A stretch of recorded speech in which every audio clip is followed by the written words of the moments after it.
Yo, boys! My name is Ron. I work with Michael in Box Mining. And in this video, I'm just going to be showing you documenting my learning process using OpenClaw agent. Okay. Now, just a disclaimer, I'm no AI expert. I still consider myself at the beginner level. And if you are a beginner yourself, I hope you find a lot of value from my learnings, from what I've learned.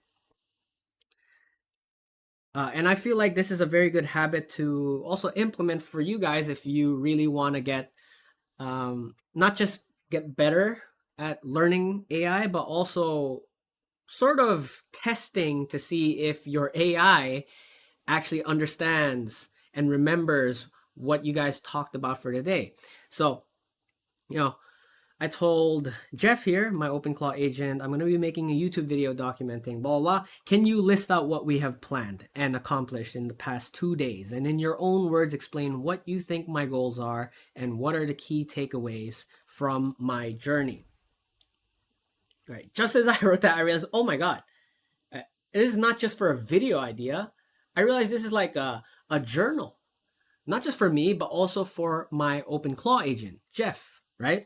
Because if I look at his notes and then I see that most of the notes here are in fact covered for the entirety of our conversation today, then I know that he definitely understood what was going on. He remembered most of the things that we did.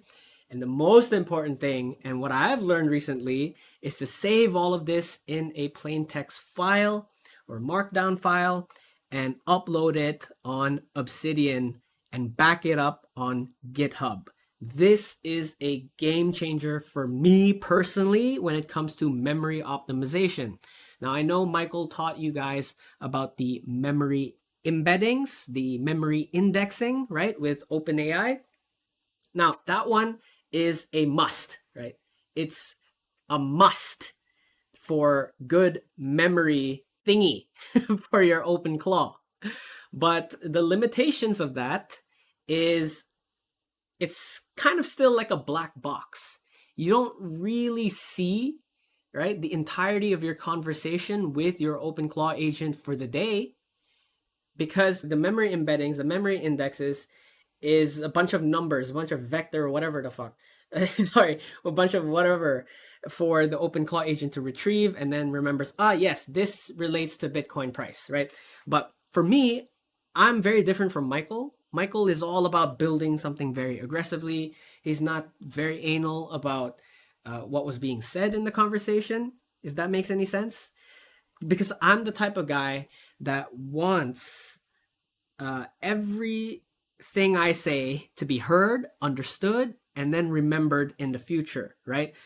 I'm pretty sure you guys, especially if you're a beginner, you want that from your OpenClaw agent, is to remember what you've said on a Tuesday, on a last Tuesday, right? About, Ethereum price. Or maybe you might be just journaling something last Wednesday and then you want your OpenClaw agent to remember that, how you felt, more importantly, right? The closest that it can get to the context window that was in at that time of your conversation.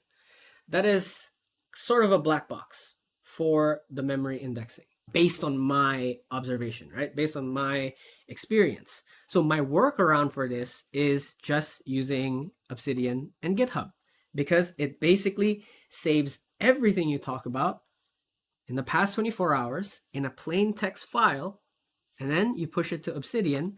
And that way, it's not just a way for your agent to store information, not just a way for them to store knowledge, but also from Obsidian, you can actually build a knowledge graph where your OpenClaw agent can learn over time and connect the dots. That's what actually makes it super intriguing for me when I learned about Obsidian is like, this is how they learn over time, right? And I've learned from some other experts who use this specific combo, all right, Obsidian with GitHub to back up their stuff.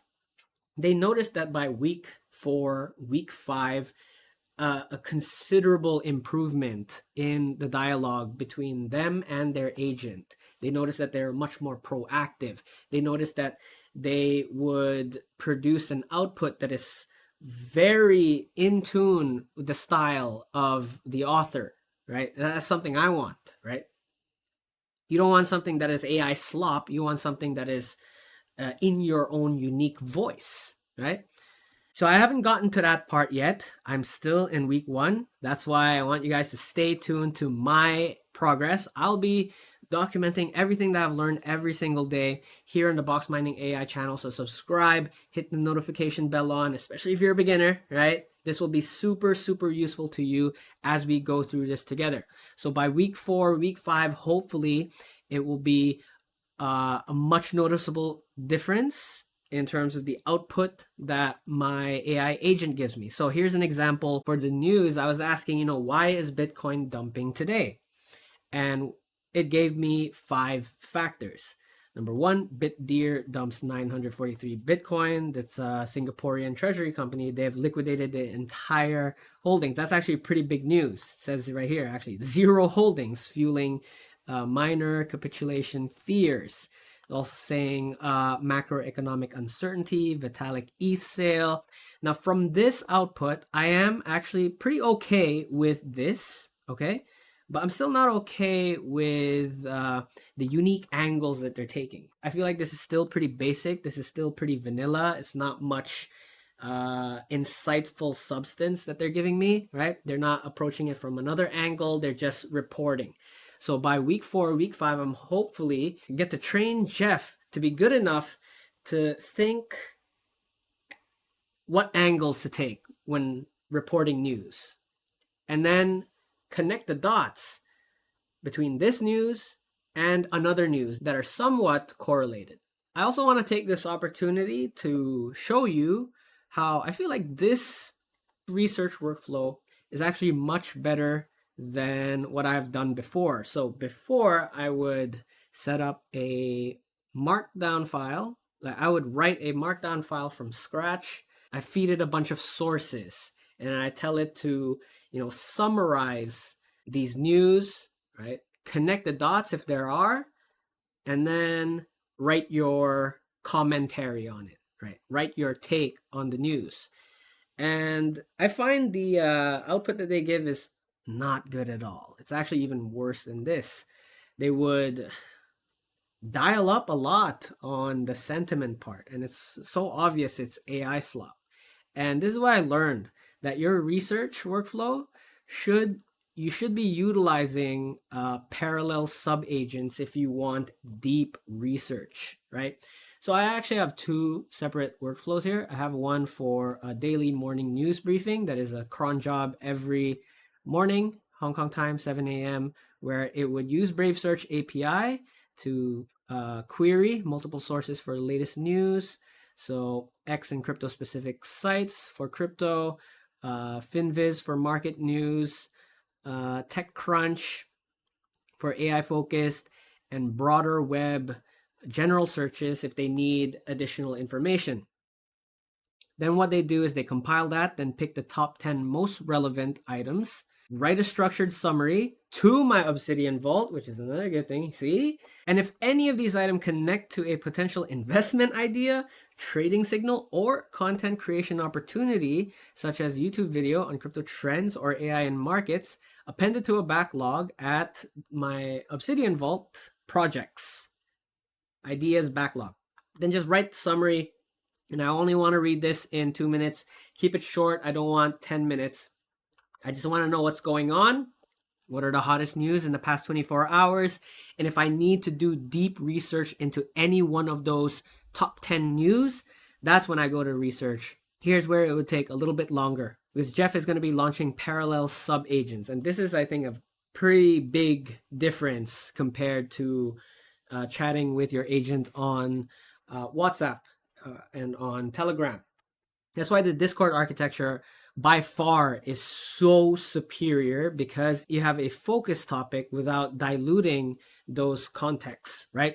The problem with chatting in WhatsApp is you have all bunch of different topics in one chat, and that sort of muddies up the context window, so you don't really get the best output from your OpenClaw agent. And that's what I really noticed already 2 days in. So yeah, going back, essentially the Obsidian GitHub combo creates a second brain.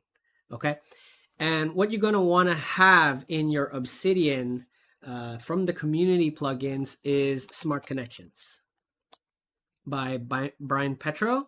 This has 836,000 downloads. This is really good because it's not just semantic vector search, but it's also a local model for embeddings as well. So you get 2 for 1. That's really, really good. No API keys, and it's private. So if you want your agent to basically make literally smart connections, you want them to connect the dots from your notes, you got to have this. And then the second plugins you should have is a QMD as MD. You notice this is actually pretty similar to the memory indexing or the memory embeddings that Michael talked about. It's basically this. It's just components, but it's a dedicated plugin so that it's much more concentrated. That way your agent clearly understands to write it in this format in the Obsidian Vault. So that's my first goal that I want from this overall architecture, this overall system from my OpenClaw agent. And the second and last thing I want is to basically be my research assistant for trading. Okay, it's not going to trade for me because I do my own trading. I just want to look at recurring variables that would pop up in losing trades versus winning trades. The most important approach that would make this effective, I believe, this is still a hypothesis, and I hope I'm going to be able to see this in 3 or 4 weeks, is the biggest key differences here is you cannot ask it to make you a profitable strategy. You need to actually have a trading journal yourself with trades that you've actually taken, because that's data. That's very valuable data.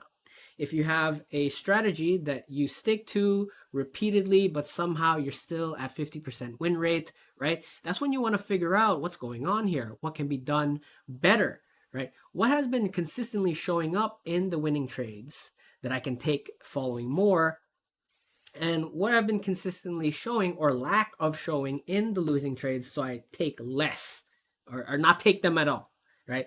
That's basically my approach for using OpenClaw in trading, is just a research assistant, okay?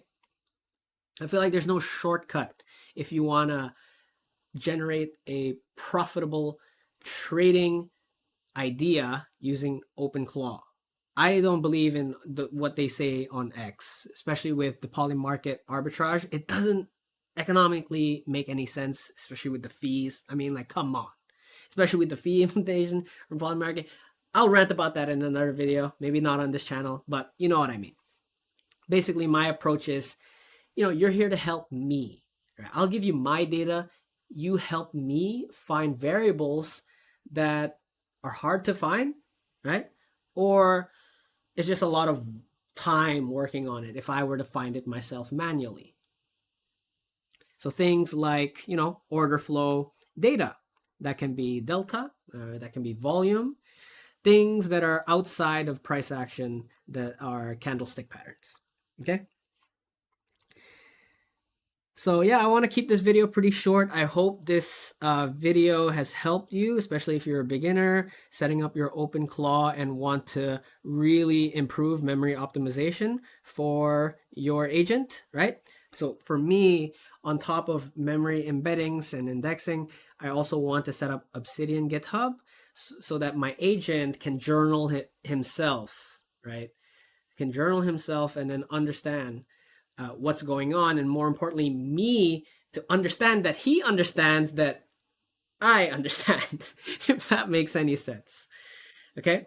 And also time zones matter. Please specify what your time zones are, because this was a hell of a annoying thing for me when I did not specify Hong Kong time. It just did a cron job at UTC. I was like, hey, bruh, I didn't call for this. And then I looked at the problem and was like, oh yeah, I'm the problem. I didn't specify it's Hong Kong time. It's UTC.